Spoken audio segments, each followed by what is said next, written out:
Dan opened up the bookstore after the other bookstore closed. I won't even name them because I won't give them any publicity. I couldn't believe it. We had another bookstore in Squirrel Hill, and I thought, it's wonderful.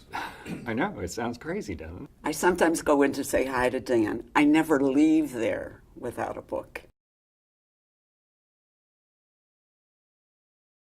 I wanted to do it, so I did. I'm running out of space at home. One day in the spring of 2014, I decided I'm going to do this. He's actually, and because this is the way he projects himself, he is a friend. He's a friend, and if I go in and I say, did you get anything new that you liked? And then we have a conversation. Busy as he must be, because everybody loves having that bookstore, he finds time to talk to people like me that are in there. I never go up street. And of course I say up street like everybody in Pittsburgh. I never go up street without stopping with Dan, talk to Dan. You know, I've lived in Squirrel Hill and in other parts of the East End for the last 20 years. So, you know, I knew that there was a strong history of bookstores and book buying in the Squirrel Hill neighborhood.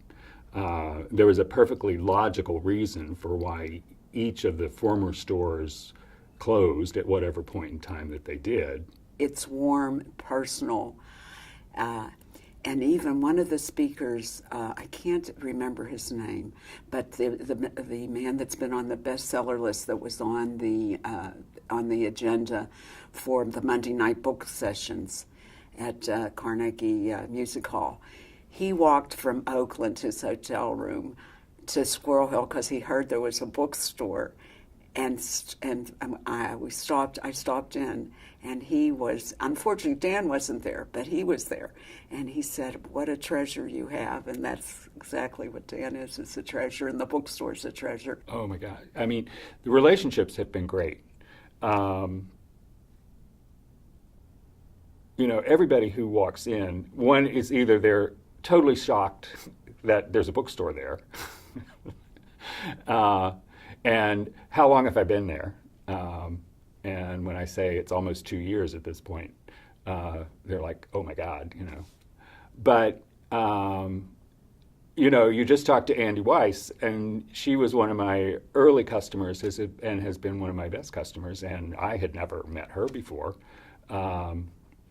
It's just, I mean, you know, I can't describe how sort of, you know, how warm and friendly the reception has been from everybody who has come in. We had heard about it and thought of it as sort of just a program for kids with special needs to get together and socialize. And that was nice. It was an interesting concept. But we really had very little exposure until that point to people with special needs, and it was something that was sort of foreign to us. So it felt like it was not something that was seemingly something that we should be getting involved in. But then when we had gone to this conference, what spoke to us specifically, there were several things, I would say, but the one that was very obvious at the time was the fact that it's really about an entire community. It's about community transformation, essentially. Each year, my husband and I became more interested because we like to know what our kids are up to. And this was actually one activity, the only activity that I can say that all three of my kids extracurricularly all have participated in, because my three kids are so different, different athletic interests and musical and arts and academic and friends, but it was nice because we could sit at the dinner table and all have common ground when we talked about our experiences and enjoyment of being a part in our different ways at the Friendship Circle.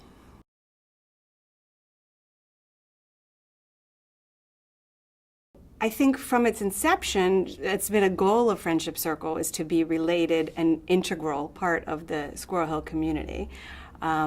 The first many years until just this spring, we were in a small office on Northumberland Street, and so a lot of our programming was outsourced to other facilities in Squirrel Hill.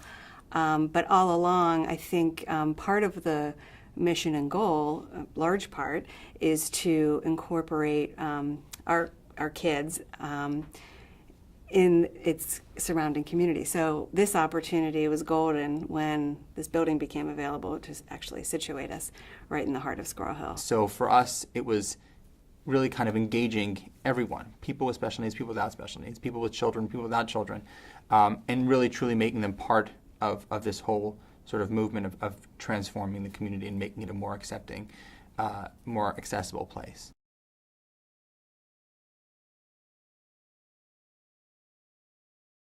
My kids, I told them, I'm going to be working at this school, and it's kind of like Hogwarts. Like they get excited to come in, and it's big, soaring. And I tell people I teach at the castle on the corner of Forward and Beechwood, and a lot of that comes from the old Catholic architecture from St. Philomena's, when it is originally a Catholic school, and then has the rectory built on in the back.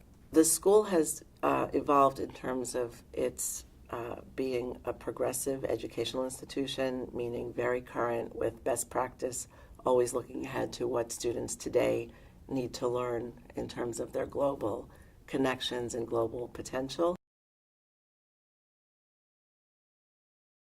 We have this unique opportunity to use and teach and inspire with timeless ancient wisdom, traditions, values, that map onto current and future applications in life. So it's actually a really big challenge to continue to be able to make the Jewish part relevant to the changing nature of the Jewish population, to make it meaningful, to make it exciting, while keeping up with best practice in all private school education.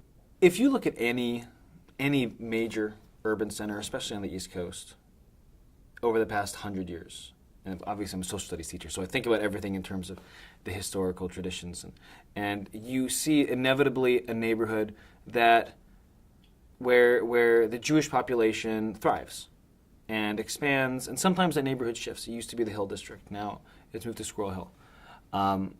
And so you take that as a thought. And then you take a school, for example, like Mountain Lebanon, which is very successful, and one of the things it has about it is that it's a walking school. It's very much defined as a community school. They want all of the students and families to be able to walk to their various schools. And so I look at Community Day and Squirrel Hill, and it has that same feeling, where we draw so much strength from being an integral part of the geographical and cultural community.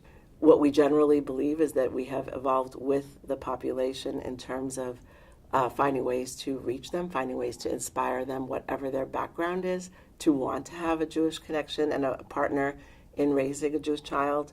And we've done that two ways. One is by keeping the education top-notch and making sure that a choice for Jewish day school is never a sacrifice in terms of their general education, but also finding in the richness of Jewish teachings, of Jewish practice, application to all kinds of people who may or may not have a familiarity with Judaism. So we hold a very high standard for Hebrew language learning, for understanding all the rituals, prayers, study of the texts, study of the commentaries.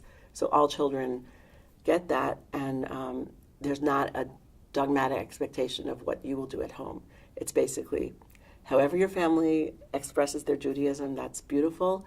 We are giving you your birthright. This is your heritage. This is the gift of the people that came before you.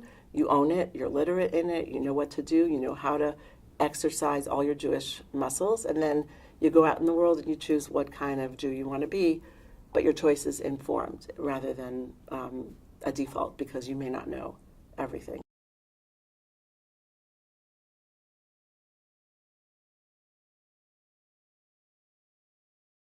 Parks bring people together, they're educational, and they're a great source of outdoor activity for a number of people. Well, our greatest asset in Squirrel Hill, I think, is our parks. And Citiparks runs our parks, and it's responsible for the maintenance and the upkeep of our parks, which is terrific. Frick and Shenley are two of our rad parks in the region. They provide so much for so many people that it's important that we keep the quality of life in the city up, not just up and running, but we also keep it at a high quality. The parks have just become more and more used and require that much more maintenance, but they can handle it. Jim Griffith is Director of Parks and Recreation, and Corey O'Connor is Chair of the committee, the Parks and Recreation Committee for the City of Pittsburgh. Just really did a wonderful job of being stewards of our parks. So it's amazing, from trails to just new play facilities and how they've changed from an old swing set to teeter-totters, and now we got new types of equipment at all the parks. It's really changed because they've really become the heart and soul of a lot of neighborhoods, especially Squirrel Hill. When we're talking about connecting people to different neighborhoods, a quick cut through Frick Park and you're in Regent Square. The other side, when you go from Shenley, you get to Oakland. It's really a great way to connect people to different areas and also bring them together. I'm talking about mountain bikers, baseball players, kite flyers, you name it. There's a place for everybody. And I think everything you see that's done by Citiparks and that department is about bringing people together for a good cause, whether it's farmers markets, whether it's sports for kids, and also our senior centers. The Parks Department in Pittsburgh is really the heart and soul of our individuals coming together. And not only that, but it really is a great way for the Parks Department to show off what the city has to offer.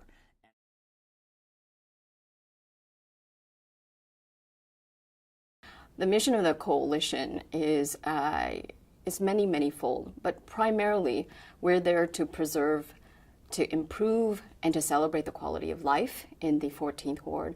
And the biggest neighborhood in the 14th Ward is, of course, Squirrel Hill. I've only been in Squirrel Hill for 23 years, but they've been great years, and I really, as so many people who live in Squirrel Hill do, I just love being here. It has so much to offer. There's so many amenities.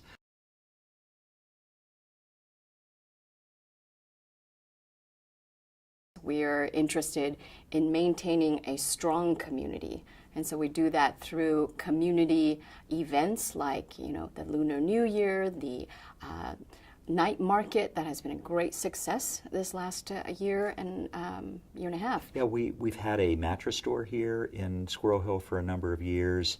We have a lot of customers in Squirrel Hill that shop at other stores that we have. We are also interested in making sure that commercial development and residential quality is at the forefront of what we as a neighborhood want to see. Squirrel Hill is a really unique place to live. It has diversity, ethnic diversity. It has wonderful green space. It has a wonderful mix of retail. It's a community where you feel the vibrancy of the community. It's intergenerational. They celebrate different aspects of culture and ethnicity. Had a wonderful Chinese New Year's celebration. We have the night market, the farmers market. All kinds of activities are supported in this community, and it's a function of the fact that you have people who are interested and enthusiastic, and you have leadership. That's why the Squirrel Hill Urban Coalition is so important, because it fosters and helps in this development of Squirrel Hill and trying to maintain Squirrel Hill as a wonderful place to live and work.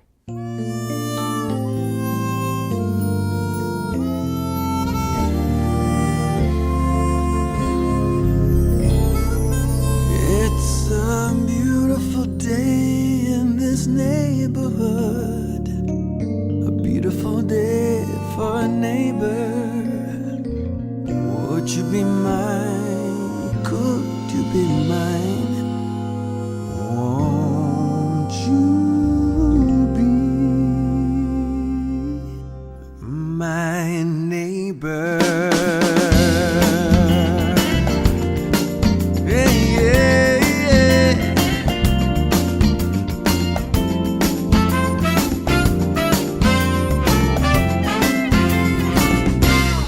It's a beautiful day in this neighborhood, a beautiful day for a neighbor. Would you be mine? Could you It's a neighborly day in this beauty wood, a neighborly day for a beauty. Would you be mine? Could you be mine? Yeah. I've always wanted to have a neighbor just like you. I've always wanted to live in a neighborhood with you. Yeah. So let's make the most of this beautiful day. Since we're together, we might as well say, would you be mine? Could you be mine? Won't you be my neighbor?